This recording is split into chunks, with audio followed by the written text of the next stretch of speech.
Bonjour à tous, c'est Martin Régnier et bienvenue sur Simple Logique Explicable. Nous continuons notre série de vidéos sur la mécanique du solide rigide et aujourd'hui nous allons parler du torseur dynamique. Bien sûr, nous voyons la dynamique du solide, mais en rappelant quelques éléments cinétiques sur le domaine. Donc ici, cette vidéo, déjà, elle fait suite à celle consacrée au torseur cinétique. Nous avons vu, donc, et nous allons utiliser le torseur cinétique dans ce tutoriel, donc il est essentiel pour vous également de voir la vidéo sur le torseur cinétique.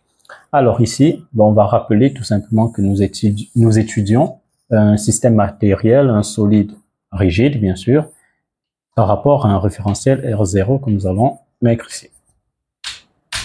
Donc R0, c'est lui. Nous avons notre solide là qui a un centre d'inertie G. Et maintenant, nous allons voir le torseur dynamique. Le torseur dynamique est tout simplement décrit comme étant, bon là, je vais le noter, T-dyn. T-dyn, on va le définir en un point A. Ce sera tout simplement l'association de deux champs, dont le premier champ sera une résultante dynamique et le deuxième champ, on va l'appeler le moment dynamique, qui sera décrit au point A. Bien sûr, donc le moment dynamique de notre solide au point A. Nous allons maintenant donner les expressions associées à chacune des quantités vectorielles là-dessus. Donc, la résultante dynamique, il faut déjà savoir que la résultante dynamique, c'est tout simplement décrit comme étant une sommation continue sur tous les points P, donc pour tout P appartenant au solide, de la quantité d'accélération gamma de P dm. Gamma de P est l'accélération du point P. Donc P varie un peu de partout là. GP et j'intègre sur tout mon domaine pour avoir cette quantité.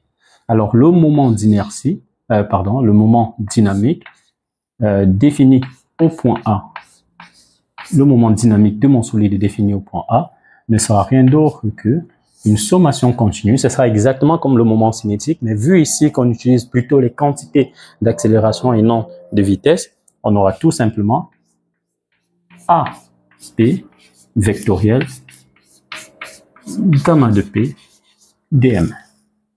Donc, voilà ce que nous avons. Et premièrement, nous allons montrer, montrons qu'on peut écrire autrement la résultante dynamique comme étant tout simplement la masse totale de mon système fois l'accélération du centre d'inertie. Alors ici, qu'est-ce qu'on va rappeler tout simplement? Pour cela, on va partir de la définition que nous avons eue avant. Donc, on a eu dans la vidéo qui portait sur le torseur cinématique, nous avons eu que V, l'intégrale de V de P dm était encore égal à M fois V de G. Je vais tout simplement dériver ceci par rapport au temps.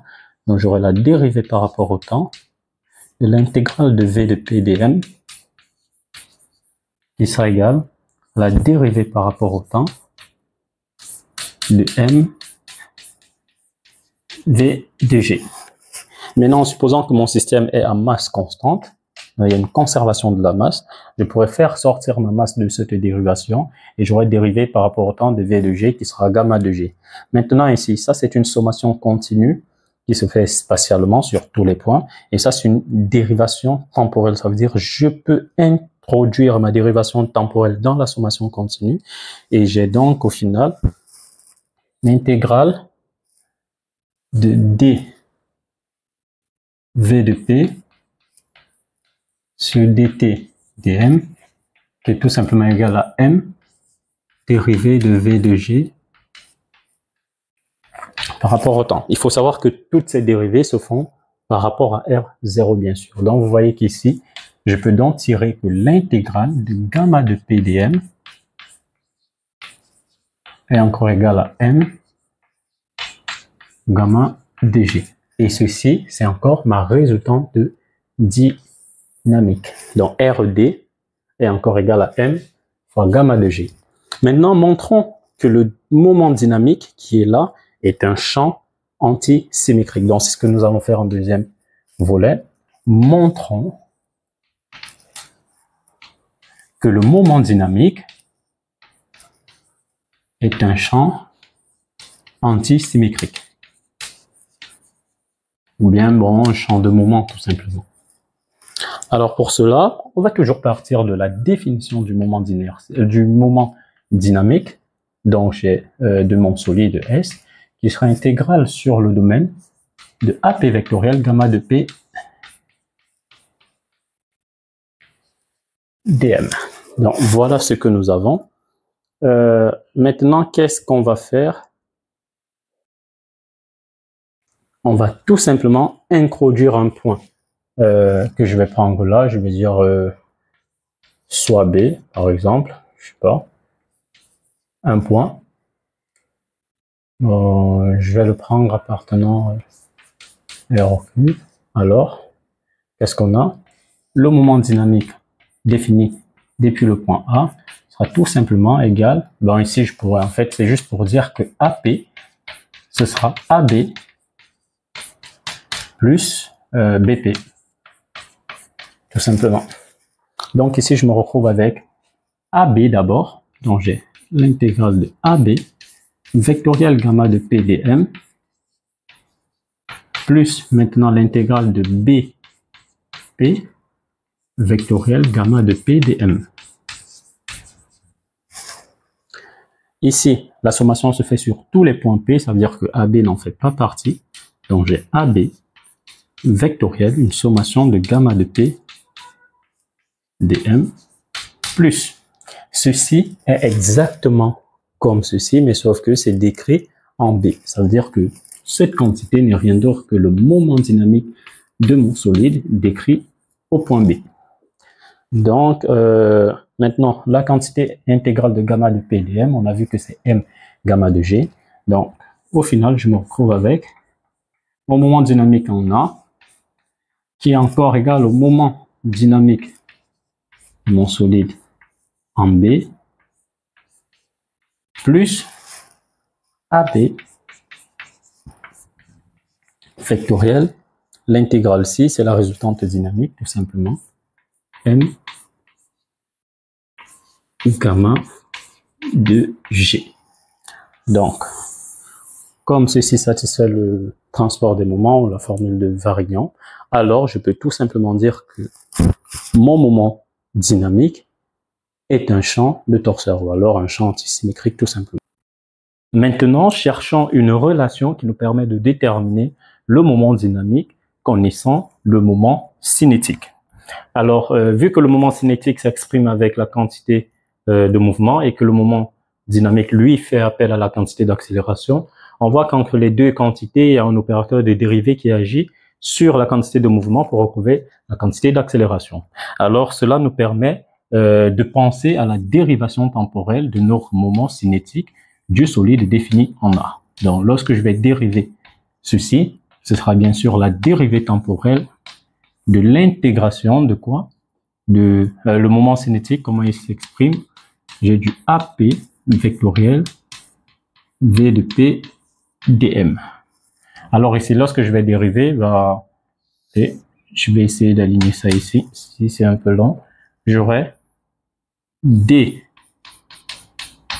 AP sur dt, c'est par rapport à R bien sûr, vectoriel V de P dm, plus, maintenant je dérive plutôt l'autre, donc j'aurai AP vectoriel dvp sur dt dm. Donc ça c'est du U'V plus le V'U tout simplement. Donc voilà ce que j'ai. Maintenant la dérivée de AP, qu'est-ce que c'est la dérivée de AP? La dérivée de AP, si j'introduis, bon, on peut mettre là, dérivée de AP par rapport au temps, c'est exactement comme la dérivée de AO par rapport au temps, plus la dérivée de OP par rapport au temps. Et ceci, c'est encore la dérivée. Bon, je peux reprendre OP par rapport au temps. Et ici, j'inverse, donc j'aurai moins dérivée de OA par rapport au temps. Et on voit que ceci, c'est tout simplement V de P. Et là, j'ai V de A. Ça veut dire qu'ici, je peux directement remplacer dérivé de AP par ce que j'ai là. J'aurai donc intégrale de V de P moins V de A vectoriel V de P dm plus, et là, qu'est-ce que je constate? Que j'aurai intégrale de AP vectoriel gamma de P dm. Et maintenant, cette quantité, c'est directement le moment dynamique défini en A de mon solide. Maintenant, ici, on voit que V de P, vectoriel V de P dm, va partir parce que V de P, vectoriel V de P, c'est le vecteur nul. Et ici, j'ai moins V de A, vectoriel V de P dm. Donc, si je développe ceci, qu'est-ce que j'obtiens? J'obtiens tout simplement la dérivée de sigma du solide par rapport au temps, qui sera égal à quoi? Ici, je mets déjà le moment dynamique de mon solide. Maintenant, on a vu que V de P, vectoriel V de P, ça part. Je vais rester avec moins V de A, donc je peux le mettre là. Moins intégrale de V de A, vectoriel V de P dm. Là, la sommation continue n'agit que sur V de P, donc ici, je me retrouve avec delta A de mon solide moins V de A vectoriel intégrale de V de P dm. Et d'après ce qu'on vient de voir, on a vu que ceci n'était rien d'autre que la résultante de cinétique. Donc, j'ai delta A de S moins V de A vectoriel la masse totale fois V de G. Donc, vous voyez que si je tire delta A, j'ai l'expression finale qui me permet d'avoir le moment dynamique de mon solide décrit en A, qui est tout simplement, j'envoie tout cela de l'autre côté, donc j'ai la dérivée du moment cinétique décrit en A par rapport au temps, plus M V de A vectoriel V de G. Donc, ceci me permet de calculer le moment dynamique à partir du moment cinétique. Et vous voyez que bon, pour les cas particuliers, si A est fixe, vous voyez directement que le moment dynamique, c'est simplement la dérivée du moment cinétique. Parce que V de A sera tout simplement nul. Et si A est confondu à G, ceci s'annule également. On aura tout simplement, donc A confondu à G, qui permet de dire que le moment dynamique en G sera également la dérivée du moment cinétique défini en G de notre solide. Donc ça, ce sont les cas particuliers. Et c'était vraiment le but de cette vidéo. C'est vrai qu'elle a été entrecoupée parce que j'ai été interrompu, donc c'est pas grave. S'il y a une incompréhension, n'oubliez pas de faire part de cela en commentaire et de me laisser vos impressions également à propos de la présentation ou alors d'autres suggestions en commentaire. N'oubliez pas de vous abonner, d'activer la cloche de notification pour ne rater aucune des prochaines vidéos. C'était Martin Rémy. Vous étiez sur Simple Logique Explicable. Au revoir.